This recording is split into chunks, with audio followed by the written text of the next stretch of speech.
Salut à tous et bienvenue pour le retour du P8000 suite et fin. On va faire le season final.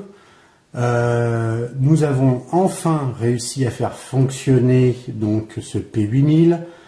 Donc on va être gentil, on va oublier les deux précédentes vidéos, mais je reste tout de même, comment dire, très surpris en fait de sortir, d'oser sortir un smartphone avec autant de soucis.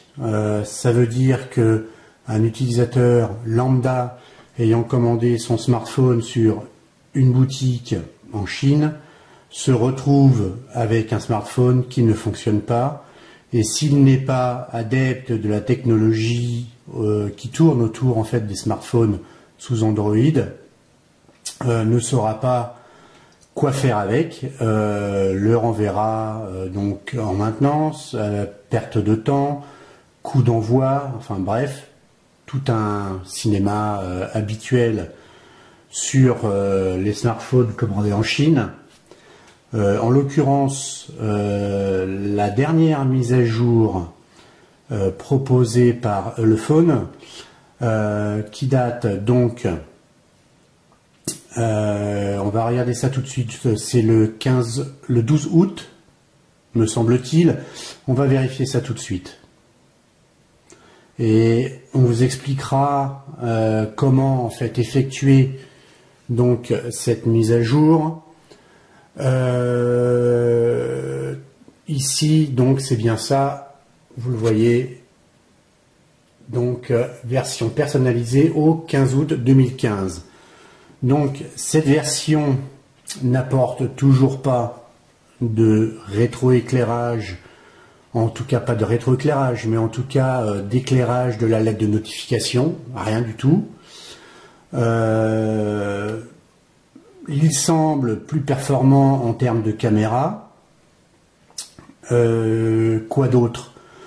Et bon, la chose principale, c'est qu'il fonctionne. Donc on va vérifier ça tout de suite via nos différents outils de test habituels que nous utilisons chez Sinophonics.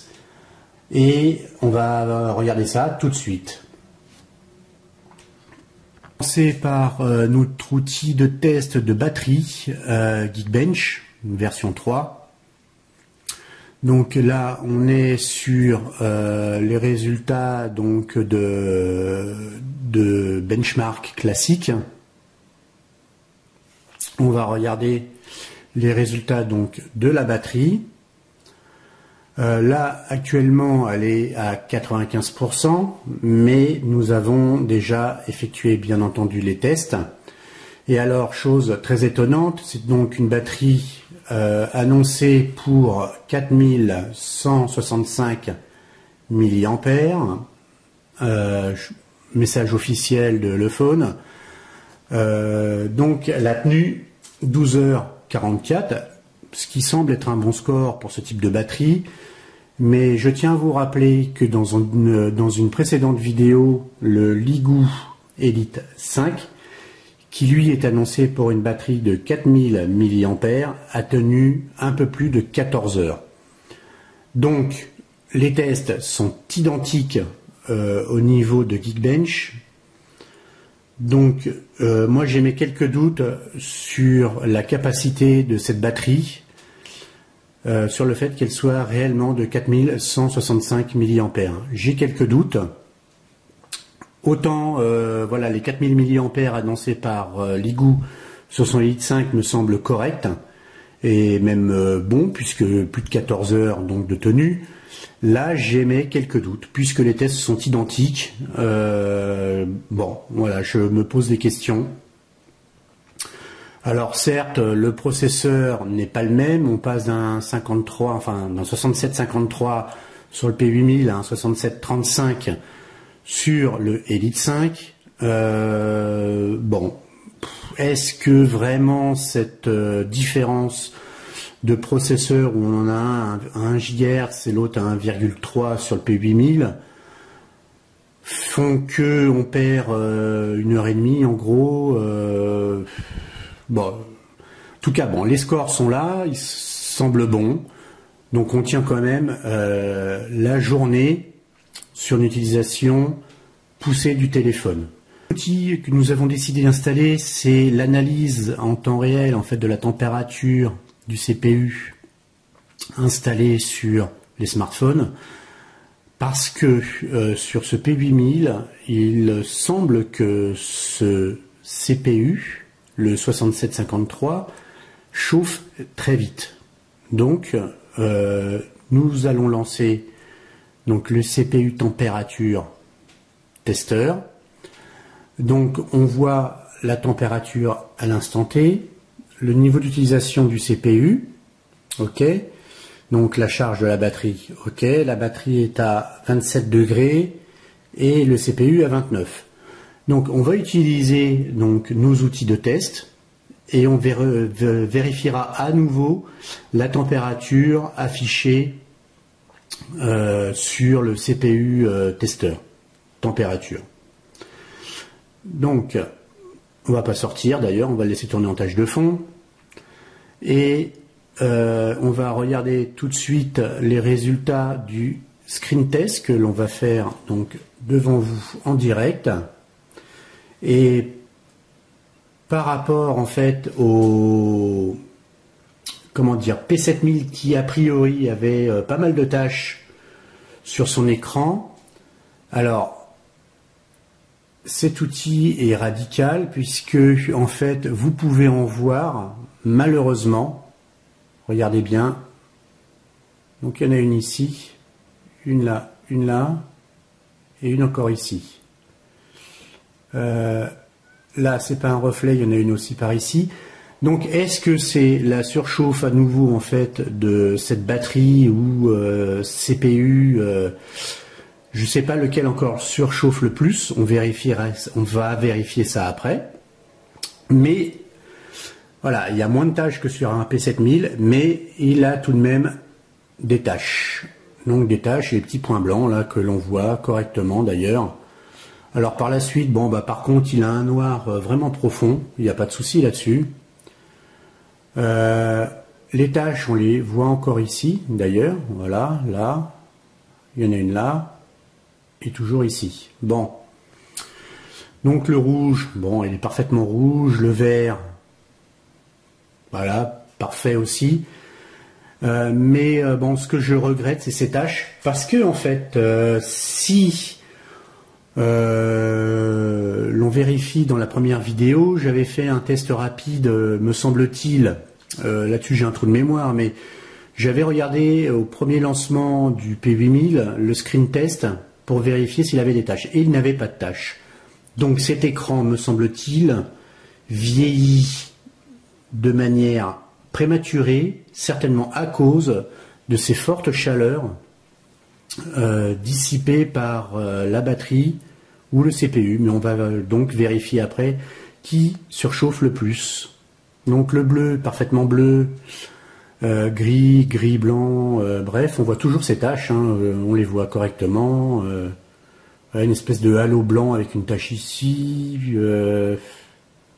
pareil par ici, vous voyez les taches là, donc a priori c'est des taches mais pas de pixels morts. Là, on va regarder les niveaux de gris. Donc les niveaux de gris sont plutôt sont bons. C'est pas plutôt, ils sont bons.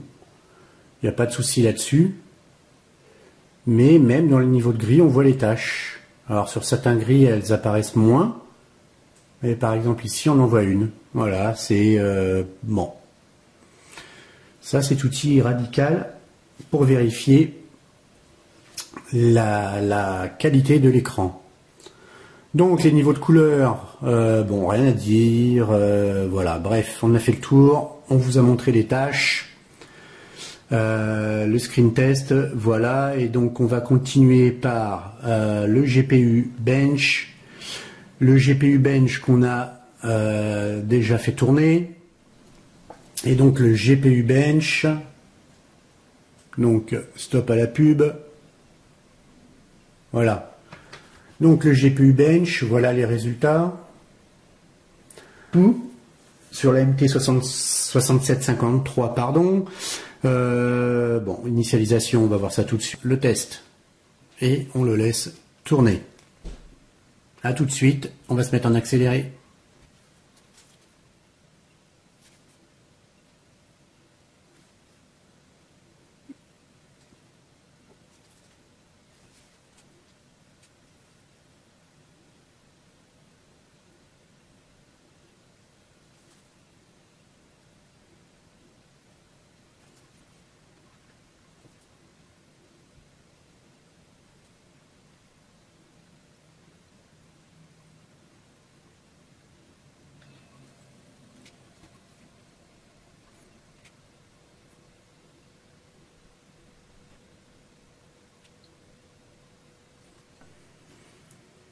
Nous allons vérifier, donc tout de suite vérifier, non, mais regarder une petite vidéo. On va couper le son avant pour pas qu'on nous supprime cette partie sur YouTube.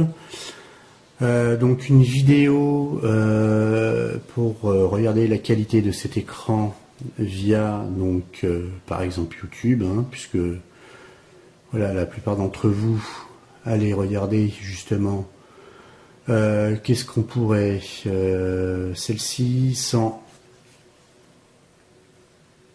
musique, donc une vidéo en 4K, même si l'écran n'est pas 4K, qu'il n'est pas 2K, mais on voit tout de même donc la qualité de la vidéo et de l'écran surtout, bien sûr. Une vidéo un peu plus lumineuse serait la bienvenue. Donc on va se mettre comme ça, et voilà, on va zoomer. Voilà.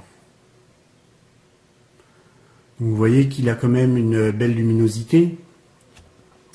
Même sur, si sur ces vidéos on ne voit pas les tâches, effectivement.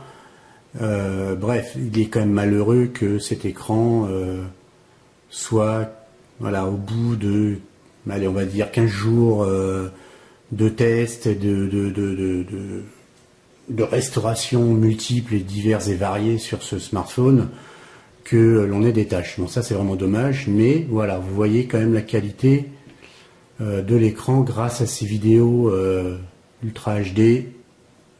Donc ça là-dessus, voilà, il n'y a pas de souci. C'est quand même un écran de bonne qualité, même si il y a ces taches sur les côtés gauche. Alors une chose qui ne fonctionnait pas auparavant, avant la mise à jour, et lorsqu'il fonctionnait un tout petit peu, nous avions testé l'OTG et l'OTG ne fonctionnait pas. Donc est-il oui ou non OTG? Bien écoutez, on va le vérifier ça tout de suite. Donc on a notre câble, notre lecteur de micro SD dans lequel on va insérer notre carte micro SD. Voilà. On va dézoomer un petit peu pour que ce soit, voilà, un peu plus net. Donc on a notre carte micro SD dans notre lecteur et sur le câble OTG. On a branché et il ne se passe rien. Donc ce câble fonctionne parfaitement, le lecteur aussi, puisqu'il a été testé sur d'autres smartphones. Donc le P8000 n'est pas OTG.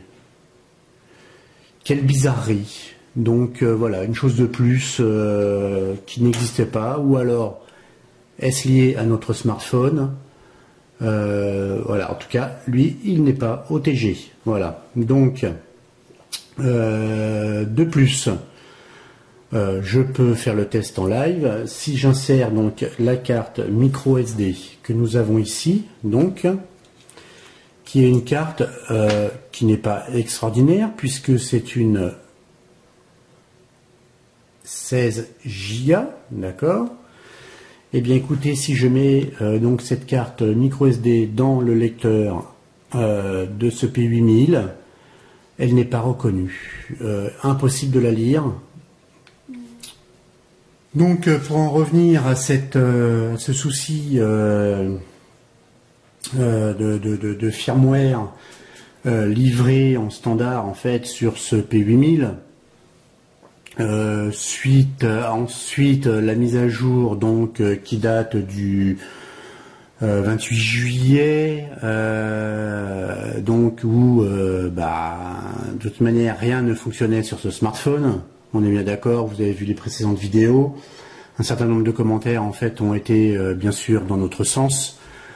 Donc il apparaît que la mise à jour du 15 août semble enfin propre et correctement développée, puisque ce n'est que des problèmes de développement chez Elephone. Donc pour réussir à faire fonctionner cette mise à jour donc du 15 août, il vous faut utiliser donc l'outil Flash Tool qui vous permet donc de charger une ROM fournie par la marque. Donc en l'occurrence, est-ce que cette mise à jour du 15 août a été mise à disposition via OTA ou pas? J'en sais rien. Ce que je sais, c'est que nous sommes allés la chercher sur le site Elephone, sur le forum. Suite à ça, ce que nous avons effectué au niveau de ce smartphone, donc avec la ROM du 15 août, on a déjà fait un firmware upgrade complet. Et suite à ça, nous avons fait un format all. L'ensemble a été mis à jour et c'est suite en fait à ces deux manipulations que ce smartphone P8000 fonctionne enfin. Donc la conclusion que l'on fera sur ce P8000, oui, il est beau. Après, c'est les goûts de chacun, on l'a déjà dit. Il est plutôt bien fini, cadre en métal épais. Bon, il fait son poids.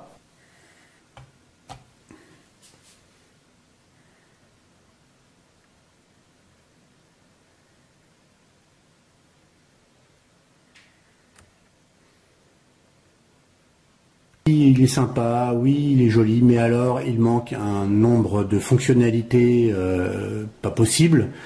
Donc l'OTG qui ne fonctionne pas, notre carte micro SD de 16 Go qui n'est pas reconnue dans ce smartphone, la lettre de notification qui ne fonctionne toujours pas avec cette mise à jour qui date du 15 août, elle ne fonctionne pas du tout.